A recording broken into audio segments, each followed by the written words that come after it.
여러분, 하나님은 우리가 어떤 존재인지를 분명히 알기를 원합니다.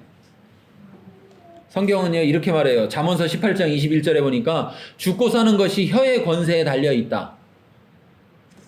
그만큼 말하는 게 중요하다는 거죠. 야고보서 3장 2절에서 8절에 보면 우리가 다 실수가 많으니 만일 말에 실수가 없는 자면 곧 온전한 사람이라. 그러면서 이렇게 말합니다. 말을 순종케 하려고 그 입에 재갈을 먹여 온몸을 억어하며. 말을 순종하게 하려면 재갈을 물려야 된다고요. 말을 못하게 해버려야 된다는 거예요. 안 그래갖고는 다스려지지가 않는다고 말을 해요. 그러면서 혀는 곧 불이요 불의의 세계라. 혀는 우리 지체 중에서 온몸을 더럽히고 생의 바퀴를 불사르나니 그 사르는 것이 지옥불에서 나느니라. 혀는 능히 길들일 사람이 없나니 쉬지 않는 악이요 죽이는 독이 가득한 것이라. 그러니까 그냥 거짓말하는 한 번의 행위가 중요한 게 아니라 거짓말하는 자가 되면 그 입을 통해서 계속해서 죽을 말을 한다는 거예요. 생명을 퍼뜨리는 게 아니라 죽음을 퍼뜨리게 된다는 거죠. 그래서 단순히 거짓말을 하지 말라는 게 아니라 거짓말하는 자가 되지 말라라고 이야기하고 계신 거예요. 자, 그런데 하나님은 이것에 대해서, 이 거짓말에 대해서 굉장히 싫어하십니다. 어느 정도 싫어하느냐? 잠언 6장 16절에서 19절. 자, 읽겠습니다.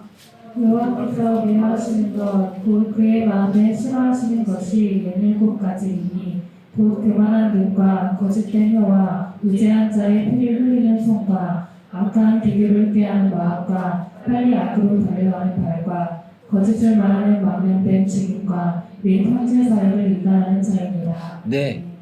자, 여기 보면 여호와께서 미워하시는 것, 마음에 싫어하시는 것이 6, 7가지인데 그 중에 보면 자, 거짓된 혀를 싫어하신다고 그랬고요. 18절에 보면 악한 계교를 꾀하는 마음인데 이게 거짓된 마음이에요.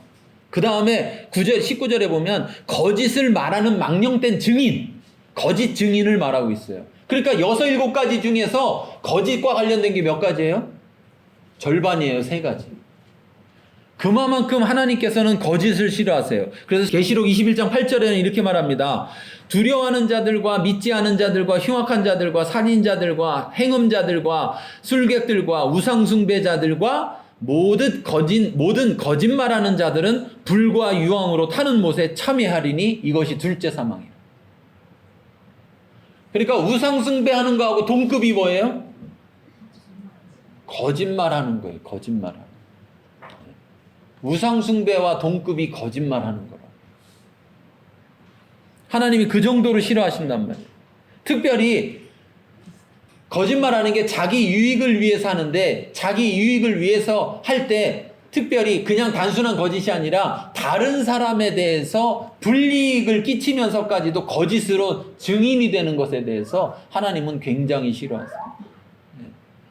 하나님은요, 하나님이 진정으로 원하시는 것은 우리가 어떤 존재이기를 원하시냐면 하나님은 우리를 하나님의 증인이 되기를 원하신다라는 사실입니다. 여러분, 이것을 꼭 기억하시기 바랍니다. 하나님이 애굽에서 우리를 불러내셨을 때, 그 애굽에서 이스라엘을 불러낼 때 몇 가지 이적을 일으키셨죠? 10가지. 그 10가지를 통해서 뭘 하려고 하셨다고요? 그냥 힘드니까 빨리 나가세요 이거 하려고요? 왜 그 10가지를 하신 거라고요? 하나님이 누군지를 알게 하려고. 누가요? 이스라엘뿐 아니라 애굽에 있는 그들이 하나님이 여호와인 것을 알게 하려고 그 10가지를 일으키셨단 말이에요. 그 10가지는 애굽에 있었던 수많은 신들, 대표적인, 너무 많은데 그 중에 대표적인 신들을 다 무너뜨리는 것들이었죠. 그런데 그걸 통해서 하나님이 여호와이신 것, 창조주이신 것을 알게 하려고 그랬고, 자, 그 다음에 홍해 사건을 일으키면서 그 홍해를 통해서 뭐라고 말씀하셨습니까? 홍해를 통해서, 이 홍해 사건을 통해서 하나님이 진정 여호와인 것을 알게 될 것이다 말씀하셨어요. 그랬으니 그걸 경험한 이스라엘은 세상을 향해서 어떤 존재냐면 하나님이 여호와라는 것을 고백하는, 전하는 증인이라는 겁니다. 자, 다시 말하면 우리가 어떤 존재라고요? 우리는 증인이라고요. 하나님에 대한 증인. 하나님에 대한 증인. 그러므로 우리는 하나님을 증거하는 사람이 되어야 된단 말이에요. 하나님을.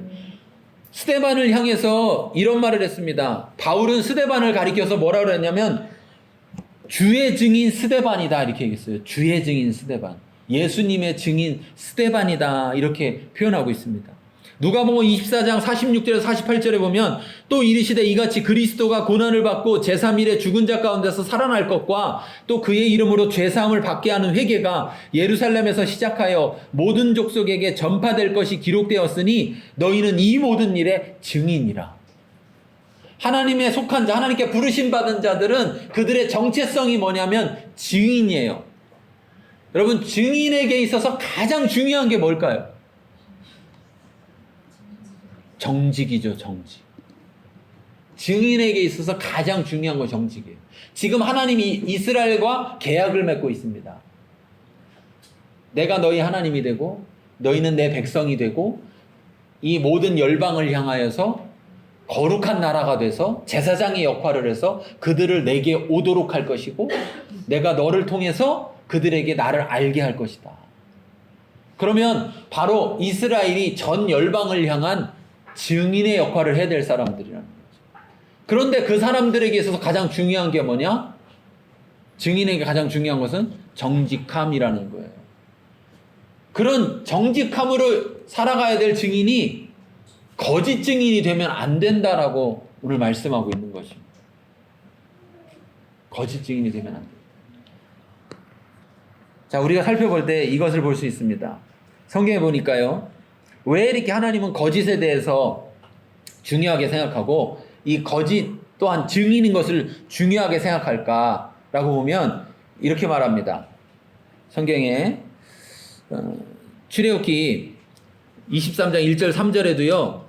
너는 거짓 풍설을 퍼뜨리지 말며 악인과 연합하여 위증하는 증인이 되지 말고 다수를 따라 악을 행하지 말며 송사에 다수를 따라 부당한 증언을 하지 말며 가난한 자의 송사라고 해서 편벽되이 두둔하지 말지니라 라고 말씀하면서 증인으로서의 역할을 굉장히 중요하게 생각하는데 신명기 17장 7절에 이렇게 말합니다. 이런 자를 죽이면은 잘못한 자를 죽이면은 증인이 먼저 그에게 손을 댄 후에 뭇백성이 손을 댈지니라. 그러니까 돌로 쳐 죽이라 하는 사람들 우리가 배웠죠. 두 가지 종류의 죄에 대해서만 돌로 쳐 죽이게 돼 있다고 그랬죠. 한 가지가 뭐였습니까? 하나님에 대한 죄. 두 번째가 뭐였었죠? 생명과 관련된 죄. 이런 자들은 돌로 쳐 죽이는데 증인이 있어야 되는데 자, 저 사람 그랬다라고 증인이 나오면 글로 돌로 쳐 죽이는데 누가 제일 먼저 돌을 던져야 된다고요? 증인이 돌을 던져야 됩니다. 증인이.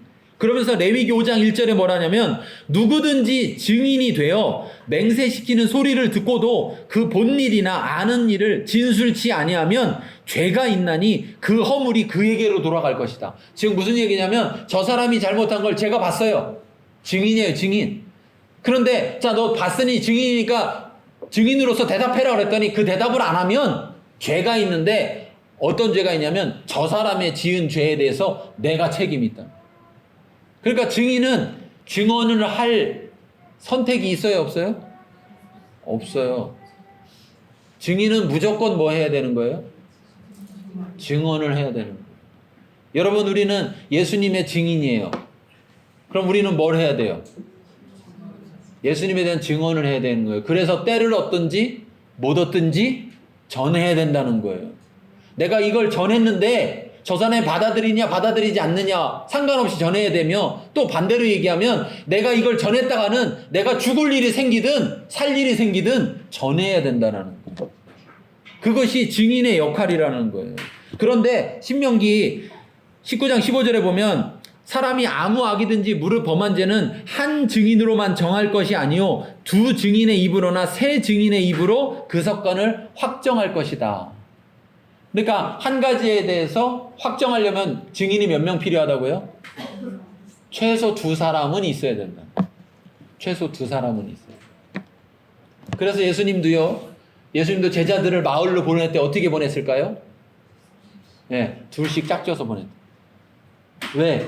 둘씩 짝져서 보내면 거기서 일어난 일에 대해서 두 사람이 같이 보고 같이 이야기하게 되면 그건 확정되어지는 것이기 때문에. 자, 하나님이 이렇게 증인에 대해서 중요하게 생각하고 증인에 대해서 성경에 많이 이야기하는데, 그런데 왜 증인이 거짓하면 안 되는 것에 대해서 이야기하느냐? 같이 읽겠습니다. 요한복음 8장 34절 읽겠습니다. 너희는 너희 아비 마귀에게서 났으니 너희 아비의 욕심대로 너희도 행하고자 하느니라. 그는 처음부터 살인한 자요 진리가 그 속에 없으므로 진리에 서지 못하고 거짓을 말할 때마다 제 것으로 말하니 이는 그가 거짓말쟁이요 거짓말이가 되었습니다. 여러분, 사단이 마귀가 근본적으로 어떤 존재냐면 거짓말의 압이다, 거짓말하는 자다, 거짓말을 하게 만드는 자라는 얘기예요. 그러면서 이 거짓말과 연관돼서 뭐라고 말하냐면 욕심이라는 이야기를 하고 있어요. 그러니까 거짓말을 하는 것에 가장 핵심되는 요소는 뭐냐면 욕심 때문에 거짓말을 한다는 거죠. 욕심 때문에. 그러면서 이 거짓말을 한다면 거짓말의 아비가 마귀예요. 그럼 거짓말을 하는 자는 누구 자식이에요? 옆 사람한테 얘기 좀 해주세요. 뭐라고 얘기해야 돼요? 야, 이 마귀 자식아. 어떤 애가요, 어릴 때 엄마 나는 어떻게 났어? 그럼 엄마들이 뭐라 그래요? 다리 밑에서 주워왔어. 그래갖고 걔가 집을 나갔어요. 다리 밑에 갔더니 거지들이 모여있는 거예요. 여자가 한 분이 있어. 뛰어가면서 뭐라 그랬어요? 엄마! 그러면서 뛰어갔어요. 네. 거짓인데 거짓을 자꾸 하다 보면 거짓을 거짓으로 생각 안 하는. 네.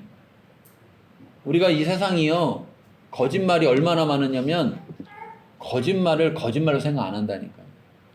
여러분, 국회의원들 뭐라고 합니까? 거짓말하고 나면 뭐라고 그래요? 자기 거짓말했다고 그래요? 네? 몰랐댄대요. 몰랐대. 내가 집을 샀는데 내가 얼마에 샀는지를 몰랐대. 도대체 얼마를 줬는데 내가 얼마에 샀는지 집을 내가 샀는데 내가 산 집인데 얼마에 샀는지 몰랐대요. 말이 돼요? 네? 여기도 그런 분 있어요? 얼마에 샀는지 몰라? 그건 사기당한 거지 뭐. 사기당하면 몰라요.